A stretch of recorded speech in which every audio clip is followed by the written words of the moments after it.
How to find a good jiu-jitsu gym for your kid. Here are 3 red flags and 3 things you will want to look for in a good gym. Hi, I'm Coach Mike. I'm the head kids coach at Legion AJJ. Number 1, dirty mats. If your mats aren't getting cleaned at least once a day, don't go to that gym. You don't want your kid getting ringworm. You don't want your kid getting staph. Mats need to be cleaned at least once a day, hopefully twice a day. If there's a break in between classes, there shouldn't be 3 hours of class going on, a break, sweat on the mat, then your kid's training. Red flag. 2, super aggressive coaching. There is a fine line between encouraging and pushing kids to pushing them past the level of safety. You don't want your kids in an environment where kids are trying to hurt other kids, trying to beat up other kids.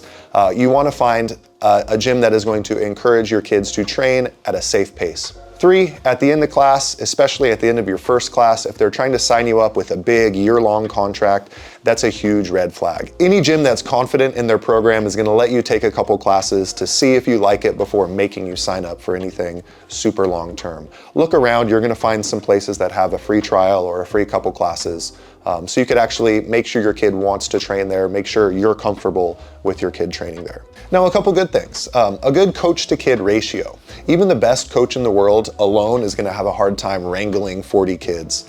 Try to find a spot that either has maybe smaller class sizes with multiple classes or a couple big classes with a lot of coaches. That way your kid is getting the one-on-one attention they need to progress in a sport as complicated as jiu-jitsu.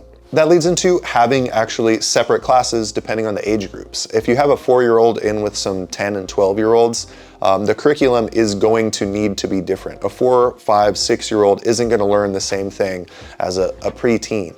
Try to find a gym that has a separate class, or at least, if it is one big class, a separate group for your appropriate age group child.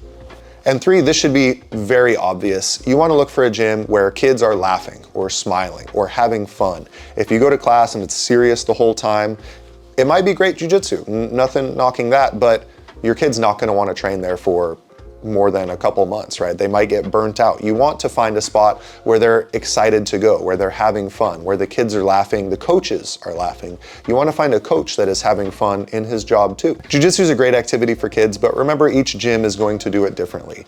Even if you're somewhere for a couple years and you find your kid getting burnt out, try somewhere else, right? You're not stuck in that one gym for the rest of your life just because you've been training there a little bit. Try out some other gyms, call around, see what you can find in your area. Hey, I'm Cole, one of the owners of Gold BJJ. If you've made it this far, you probably have a kid that trains jiu-jitsu or is thinking about it. We sell kids jiu-jitsu gear like gis, rash guards, and all sorts of accessories. I'm not just a business owner, I'm a father myself and a jiu-jitsu athlete, and we've worked really hard to make the best kids jiu-jitsu gear out there that both kids and parents love. Jiu-jitsu is an amazing experience for a kid, and I hope that yours enjoy it as much as mine do.